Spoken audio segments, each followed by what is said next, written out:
Hey, what's going on, everybody? Welcome back to Upstate Speedtests. We've got AT&T on top, T-Mobile and Verizon on the bottom. And today we're back here in Sunrise Terrace, which is a neighborhood of Binghamton, New York, specifically in the area of Upper Front Street. And this AT&T macro in front of us recently got the C-band treatment. And a lot of you guys in a short I posted about it were very curious to see what the equipment looked like in the daytime, because the short I posted was at night and it was kind of hard to see the equipment. But this may be a first deployment in the Binghamton area that has a DOD and C-band all in one panel. And there goes my alarm, of course, right while I'm recording. All right, got that taken care of. So what we'll do is I will make you guys wait until the end to see the AT&T result, because I'm not even sure that it's going to be that impressive if the backhaul hasn't been upgraded. So let's start out with T-Mobile. One of the three major providers is notoriously bad in this neighborhood, and I bet you all can figure out which one it is, because it's certainly not AT&T with a two-sector newer macro right on top of it. Anyway, T-Mobile off to the races here. We got 36 millisecond unloaded ping. Loaded ping time's pretty high for T-Mobile, and a telltale sign that the signal is coming from a macro. Well, you're not going to be able to see it on the hill up here, but it's on the hill across the valley is most likely where this N41 signal is coming from, as evidenced by the horrifically bad upload speeds we're getting there.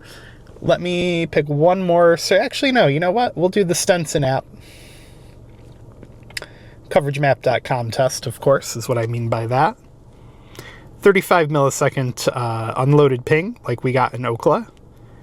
Download is looking like it might be slightly better than what we saw in Ookla here on the Coverage Map app. And the upload, also slightly better than Ookla, maybe. Maybe not. I always tend to speak a little too soon when I'm running these tests. So there you go.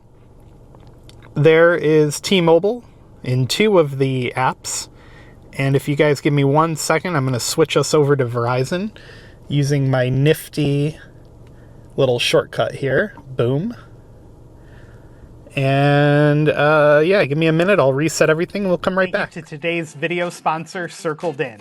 If you watch this channel regularly, you already know that Circled In can help you save money on your wireless plan by joining another family plan without having to create your own.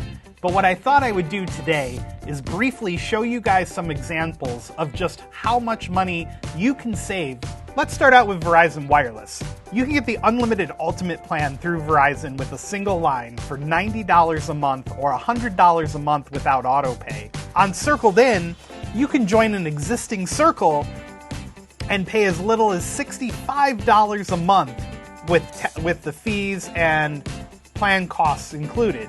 Huge savings over going directly to the provider, especially if you have few lines. Next up, we have AT&T Unlimited Premium. That plan gives you similar things to the premium option over at Verizon. Their plan is $85.99 a month. Let's see what we can get that same plan for over at Circled In. So on Circled In, $58 a month. When you factor in even the fees, you're looking at a huge savings over AT&T directly. T-Mobile's latest Go 5G Next plan gives you all the premium features that you can get over at Verizon and AT&T. Their plan, before tax, you're looking at $100 a month for a single line by itself. Whereas our friends over at Circled In can get you on an existing family plan for $59 with all the great benefits that you get on T-Mobile, like the international higher speed roaming. CircledIn.com. Thank you again so much for being a great supporter of this channel. Please support our sponsor. Thank you. All right, we got Verizon Wireless fired up and ready to rock and roll. So without further ado, here comes Verizon. And wow, you know what? Years ago, I had heard that Verizon was pretty bad in this neighborhood, but that may have been solved by the macro that was built over across from Interstate 88. The macro is along Interstate 88 across the river. And again, the way we might be able to collaborate that statement, man, I can't talk, is the terribly weak upload on midband, especially at a distance. So we're getting a good download, but a weak upload.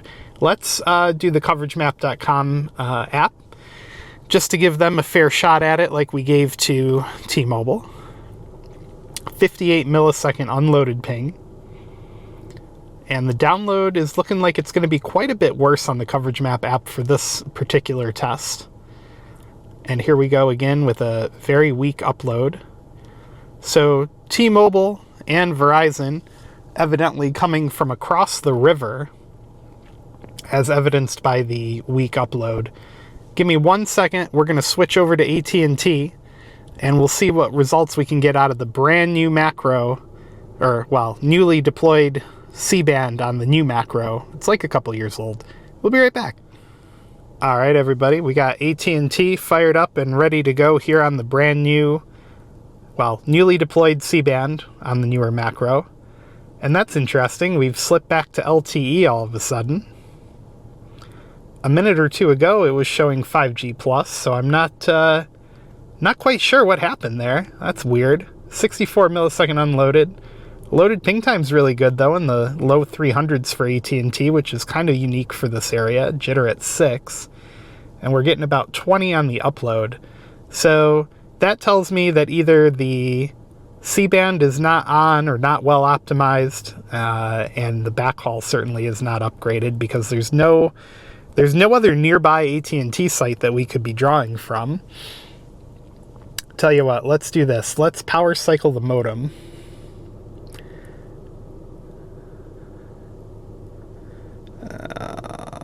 We'll turn the SIM all the way off.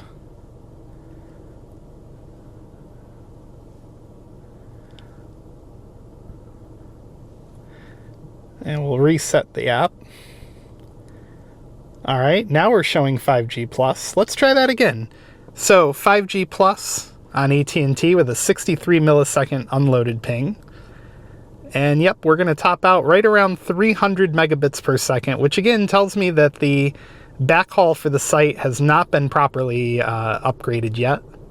I don't know if I should use the word properly there, but you get the idea.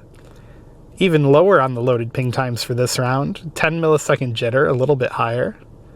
And the upload at 72. So all in all, the site's waiting for better backhaul. Let's do the CoverageMap.com test real fast.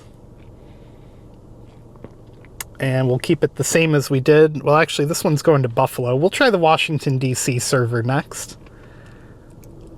And yep, looking like we're going to get very similar results. So, you know, the interesting thing about this is this may be the area's first site with a C-band and DOD combined panel. You guys will have to let me know down in the comments if that's the case or not. 91 on the upload that time. That's very exciting. And let's close out of this.